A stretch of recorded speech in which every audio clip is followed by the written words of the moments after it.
just how do we shift ancestral karma? A lot of people who've been working on ancestral karma, a lot of people say, well, I've acknowledged it. Well, yes, I know that their baggage is not my baggage, but why isn't it shifting? Why do I still see patterns repeating themselves? A little example I'll give you. Recently, by chance, as much as I would have loved to have avoided it, but I found myself amidst at least 3 or 4 generations in family from the maternal side. And you could see through the layers of ancestral karma that was still heavy in the air. And a lot of the older generation is oblivious and have almost resigned to living a life reacting to life, as opposed to living a life by co-creating the kind of life you want to live, by choosing the kind of responses you want to give. Almost everything is so personal. Almost everything is like walking and treading between eggshells, because you don't know what you're going to say, you don't know what you're going to wear, you don't know how you're going to look, that is going to trigger something in somebody else. Now, ancestral karma is what we carry inside of us from our ancestors. It's a pattern, it's a kind of conditioning that needs to be worked out. It's a conditioning that keeps us trapped in an old way of thinking that doesn't expand our consciousness, but rather contracts us or keeps us stagnant at that point. An example is a comment that I heard somebody say about practice what you preach. And this came from somebody who doesn't know me. This came from somebody who has no idea about how I live or what I stand for. But it's an example of, again, our reactive self. Again, we don't want to do the work ourselves, but even when we want to go and find a local plumber, rather than doing the work and going by reviews, which is what a lot of us do these days, we rely on hearsay. A very big baggage of ancestral karma that a lot of us carry is that we have been sick and tired of being judged. We're sick and tired of living lives that are not ours. Why should we carry baggage that's just simply not ours? I am not my mother, I'm not my father, I'm not my ancestors, I'm not my grandparents. How do we divorce ourselves from an old paradigm? The answer to that is awareness. The more that you inculcate a sense of awareness and look to yourself as being the problem, look to yourself as being the cause of your reaction. From the moment I wake up, I have a lot of things that will trigger me, right? And I will have the opportunity to then repair any reactions that I've had and understand the basis of why I was triggered by something. Why was I triggered by what somebody said? Why did I take something personally? Or did I take something personally? Should I be walking away from a trigger, or should I stay until I absolve the trigger so that I become indifferent to the trigger?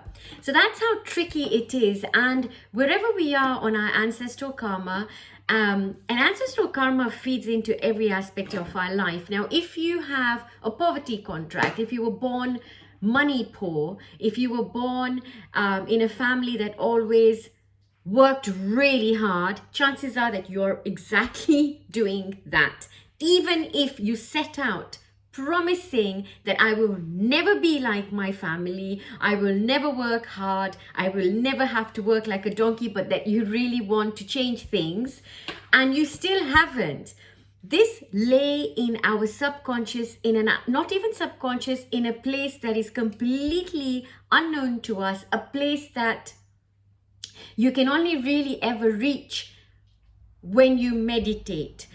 Now, when I say meditate, it doesn't mean to sit, fold your hands or fold your legs and sit in a particular posture. All that, yes, may help you, posture, but you bring your mind not even into control, but just become aware of the mechanisms of you, become aware of the mechanics of how you go about life. Are you going about life blaming others for your reactions, or are you taking responsibility and saying, you know what, today when I wake up in the morning, I choose how I'm going to be the rest of the day?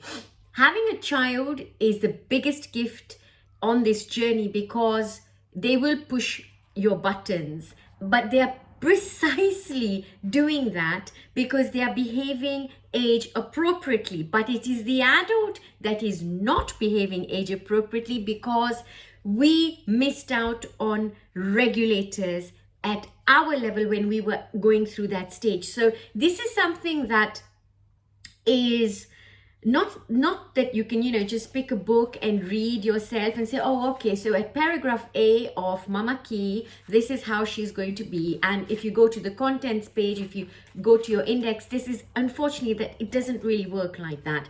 It requires a lot of stillness, and you're not going to find a lot of stillness with the amount of interruptions that we have today, be it social media, be it just the sheer amount of information out there. It is so much easier for us to communicate with each other without having to actually pick up the phone and talk to each other.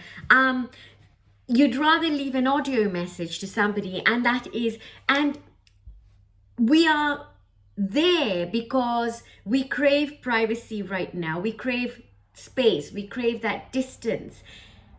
We feel intruded upon. We don't have that kind of space, and which is why now more than ever it is so important, if we're going to get through ancestral karma and to identify something as, something like poverty contract. A poverty contract, another example is if your parents or people around you who had the most influence in your life came into riches, and then from riches went into rags. Now remember, it takes the human brain at least around 21 to 28 years to develop. Okay, so and we go through, the brain goes through something called critical periods, sensitive periods, when we are sort of sponging information, and a time like adolescence is yet another time apart from toddlerhood when paradigms and brain mapping will happen. So to go back into ancestral karma and to actually understand, well, hang on, when did this happen? Because there will be something in your current ancestors, or just before your ancestors would be your parents, and you look to when was it infancy, toddlerhood, was it conception, preconception, was it adolescence, right up to the age of 21, even go up to the age of 28, and have a look at these life-changing events that would have shaped your relationship with money. Was it that they had a really work hard and then you will get your money attitude, or did you just have never had to even think about money because money was never even put on the table? We never had discussions about money. I try and thankfully have never really mentioned money to my little one. I've been tempted to, but I try not to. Instead, I will offer an alternative. Ancestral karma will come up in so many ways, and the only way for you to really beat it right now is get yourself into a meditative state. Shut everything out from your life. Mobiles, an hour before you sleep, turn that off or put it on flight mode. Anything that you can, go for a 20-minute walk in the morning. Anything that you can to bring yourself, because before you are even in a meditative state and then a receptive state, you need to be able to completely relax without putting yourself in a state of relaxation. And it is not just a state of feeling relaxed like taking a long bath, but it is actually calming your stress response, because you can still be in an active stress response but your body is feeling relaxed. Yeah, so it's about you getting your entire being into that state of relaxation. And once you're in that state of relaxation, become meditative, and in that meditation receive. And that's when you then know what it is that you need to do. Before we are able to harness the wonderful gifts of the divine, get into that realm, we've got to get past this mind by just becoming aware of it, and by just becoming aware of, hey, this is my ego talking, or this is my mind talking, or this is it. And then, you know, the wonderful beauty, you won't even think twice about calling somebody who might have trespassed your boundaries, as long as you are in a state of abundance in relationship mode. What that means is, if somebody has trespassed my boundary, families do this all the time, for example, just as an example, and I'm completely indifferent, and you know, you just look past it and you think, oh hey, I wonder how so-and-so is doing, and you genuinely feel like, how are they? Yeah, but it is not coming out from a place of, oh no, they're going to leave me, abandonment or rejection, or that you want to be looking in a particular way in front of them. You know, you want to be perceived, because to control somebody else's perception of you is manipulation. Unfortunately, again, manipulation is something that has been passed down from generation to generation. How you want to be, you know, how you might want to dress. Yeah, but it doesn't have to go as far. Like, if you're going to court, you dress up in your suit, and it's like putting a particular hat on. It just brings you in that vibe. But that is not the kind of active manipulation when we want to control somebody's perception of us in terms of our relationships, in terms of what I want other people to believe me to be. It really doesn't matter.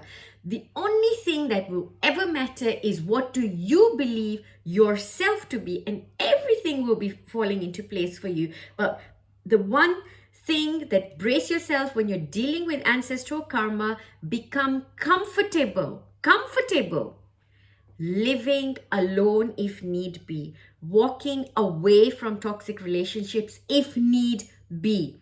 And the reason why I stress on if need be is because once you've conquered that trigger, there will never be a need to walk away from things, because things will simply not trigger you, as there will not be anything for you to work out. So as long as you have been triggered, there still remains a lot of work to do.